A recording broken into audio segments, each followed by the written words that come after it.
दुनिया दिखने में बहुत निष्पक्ष लगती है। हर एक महाद्वीप का अपना अपना राजा होता है, लेकिन घोंघा कोई साधारण जीव नहीं था। वह एक चालाक और यशीन से भरा हुआ तानाशाह था। उसका सपना था सभी राजाओं को मिटाकर खुद दुनिया का सबसे बड़ा सम्राट बनना। अपने इस खतरनाक मकसद को पूरा करने के लिए घोंघा सबसे पहले चूहे के राजा के इलाके में पहुंचा। घोंघे को दूर से आता देख चूहे का राजा सम्मान में झुकने ही वाला था, लेकिन घोंघे के पास वक्त नहीं था। उसने सीधे उसका सिर पकड़कर उसकी खोपड़ी तक उखाड़ दी। फिर वह उसका ताज उठाकर आगे बढ़ गया। दूसरी तरफ बूढ़ा सूर्य देश का राजा अभी पेड़ की पत्तियां चखने ही वाला था कि उसका ताज उड़कर बादलों पर जा गिरा। ताज की लालच में सफेद बादल खुद को राजा समझ बैठा और काला बादल बन गया। फिर जोरदार बारिश शुरू हो गई। बारिश का सारा पानी एक बड़े कद्दू पर जा गिरा। कद्दू ने ताकत का स्वाद चख लिया और खुद को कद्दू राजा घोषित कर दिया। अगले ही पल घोंघा वहां पहुंचा और उसे टुकड़ों में कुचल दिया। उसका ताज भी लूट लिया, लेकिन कद्दू का ताज जल्दी ही सड़ गया। उसमें से ढेर सारी मक्खियां निकल आईं और वहीं से जन्म हुआ मक्खियों के राजा का। घोंघे की आंखों में रेत भर गई। उसने सीधा वार किया और मक्खी राजा को 2 टुकड़ों में काट दिया। उसका ताज भी घोंघे की ट्रॉफी बन गया। कुछ समय बाद दक्षिणी महाद्वीप पर 4 पैरों वाली छिपकली का राजा उभरा। घोंघा बिजली की तरह वहां पहुंचा, एक लात में उसका ताज उछाल दिया और 2 धारदार वार में उसे खत्म कर दिया। उसका ताज तो इतना बड़ा था कि बच्चे का झूला भी बन सकता था।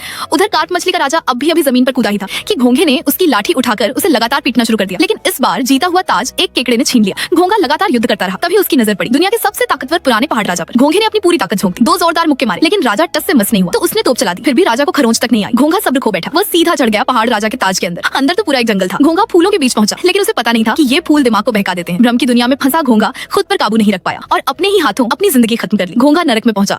वहाँ वही सारे राक्षस थे जिन्हें उसने कभी मारा था। नरक के राजा ने नए आए घोंघे को दावत पर बुलाया। उसने जैसे ही सबसे ऊंचा ताज देखा, घोंघा पागलों की तरह उसी की ओर दौड़ पड़ा, लेकिन प्राचीन राजा के सामने वो बहुत कमजोर था। घोंघा गुस्से में चिल्लाने लगा। प्राचीन राजा ने सीधे अपना ताज फेंका और यही घोंघे की पाप से भरी जिंदगी का अंत हो गया। इसके बाद आपके फोन की बैटरी कितनी है कमेंट में बताएं।